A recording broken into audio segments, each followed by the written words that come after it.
Buenos días, hermanos, que el Señor les bendiga. Estamos estudiando la lección número 9 de este trimestre que se titula Un ministerio impulsado por el amor.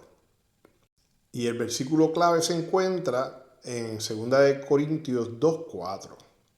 Porque por la mucha tribulación y angustia del corazón les escribí con muchas lágrimas, no para que sean contristados, sino para que supiesen cuánto los amo. Dios y Padre que está en las alturas de los cielos, santificado sea tu nombre. Te damos las gracias por todas las bendiciones que nos das. Ahora que vamos a estudiar esta lección, como siempre te pedimos que nos las dejes entender para así poder ponerla en práctica. Esto te lo pedimos en el nombre de tu Hijo Jesús. Amén. La lección para hoy miércoles se titula El perdón y la reafirmación del amor. Y el autor nos dice que en lugar de visitar a los corintios por segunda vez, Pablo, tras regresar a Éfeso, envió lo que ha recibido el nombre de la carta severa. El autor nos envía a leer 2 Corintios 7, de 5 al 13, y nos hace la siguiente pregunta. ¿Cuál fue el resultado de lo que les escribió y la reacción de Pablo ante ese resultado? 2 Corintios 7, 5 al 13 nos dice, porque de cierto, cuando vinimos a Macedonia, ningún reposo tuvo nuestro cuerpo, sino que en todo fuimos atribulados. De fuera, conflictos, de dentro, temores, pero Dios, que consuela a los humildes, nos consoló con la venida de Tito. Y no solo con su venida, sino también con la consolación con que él había sido consolado en cuanto a vosotros, haciéndonos saber vuestro gran afecto, vuestro llanto, vuestra solicitud por mí, de manera que me regocijé aún más. Porque aunque os contristé con la carta, no me pesa, aunque entonces lo lamenté. Porque veo que aquella carta, aunque por algún tiempo os contristó, ahora me gozo, no porque hayáis sido contristados, sino porque fuisteis contristados para arrepentimiento, porque habéis sido contristados según Dios, para que ninguna pérdida padecieseis por nuestra parte. Porque la tristeza que es según Dios produce arrepentimiento para la salvación, de que no hay que arrepentirse, pero la tristeza del mundo produce muerte. Porque he aquí esto mismo de que hayáis sido contristados según Dios. ¿Qué solicitud produjo en vosotros? ¿Qué defensa? ¿Qué indignación? ¿Qué temor? ¿Qué ardiente afecto? ¿Qué celo? ¿Y qué vindicación? En todo os habéis mostrado limpios en el asunto. Así que, aunque os escribí, no fue por causa del que cometió el agravio, ni por causa del que lo padeció, sino para que se os hiciese manifiesta nuestra solicitud que tenemos por vosotros delante de Dios.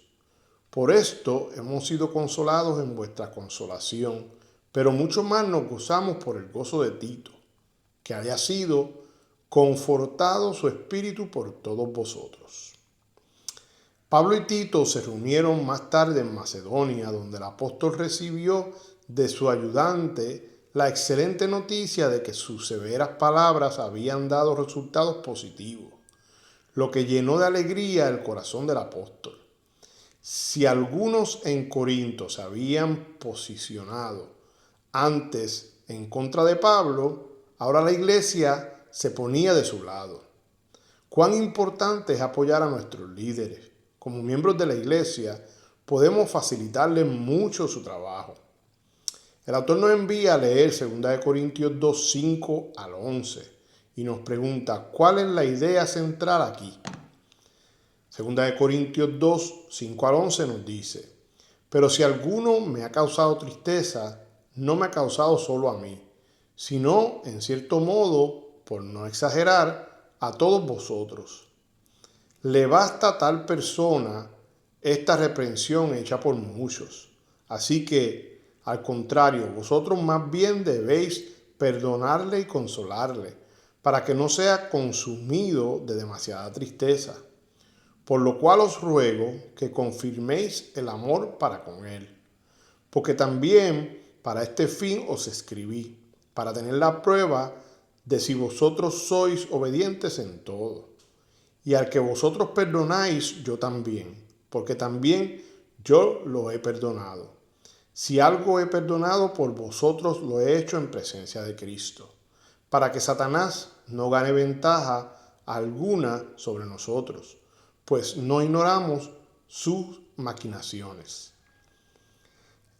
Este pasaje tiene que ver con un caso de disciplina eclesiástica.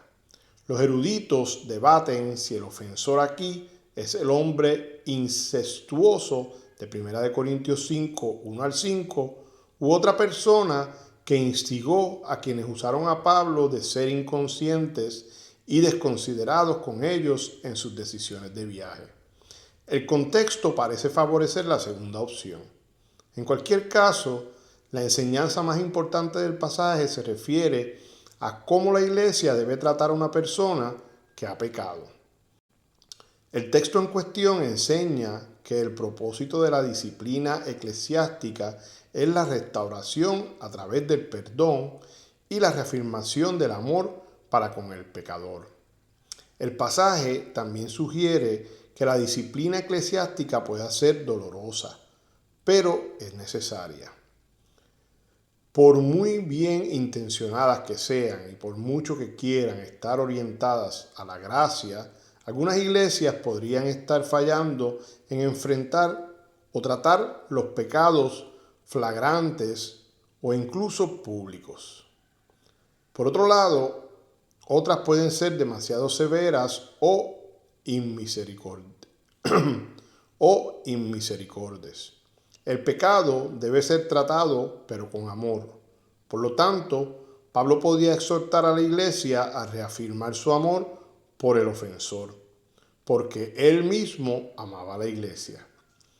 El autor termina diciéndonos un comentario y nos hace una pregunta para meditar. La iglesia de Corinto podía amar al ofensor, porque ella misma era objeto del amor de Dios, a través del amor de Pablo. ¿Qué nos enseña esto acerca del amor? Terminamos con una cita del Espíritu de Profecía. Ningún dirigente de la iglesia debe aconsejar, ninguna junta directiva recomendar, ni ninguna iglesia votar que el nombre de una persona que obra mal sea excluido de los libros de la iglesia, hasta que se hayan seguido fielmente las instrucciones dadas por Cristo. Cuando estas instrucciones se hayan cumplido, la iglesia queda justificada delante de Dios. El mal debe, pues, presentarse tal cual es y debe ser suprimido a fin de que no se propague. La salud y la pureza de la iglesia deben ser preservadas para que ella aparezca delante de Dios sin mancha, revestida del mundo de la justicia de Cristo. Si el que erró se arrepiente y se somete a la disciplina de Cristo, se le ha de dar otra oportunidad. Y aun cuando no se arrepienta, aun cuando quede fuerza de la iglesia, los siervos de Dios tienen todavía una obra que hacer en su favor. Han de procurar fervientemente que se arrepienta. Y por grave que haya sido su ofensa, si él cede a las súplicas del Espíritu Santo y confesando y abandonando su pecado, da indicios de arrepentimiento, se le debe perdonar y darle de nuevo la bienvenida al redil. Sus hermanos deben animarle en el buen camino, tratándole como quisieran ser tratados si estuviesen en su lugar, considerándose a sí mismos, no sea que ellos sean tentados también. Hermanos, si usted sabe de alguien que se puede beneficiar de esta lección, no duden en enviarle un enlace, ya que usted nunca sabe la diferencia que puede hacer en la vida de esa persona. Que tengan un lindo día, que el Señor les bendiga y nosotros nos vemos.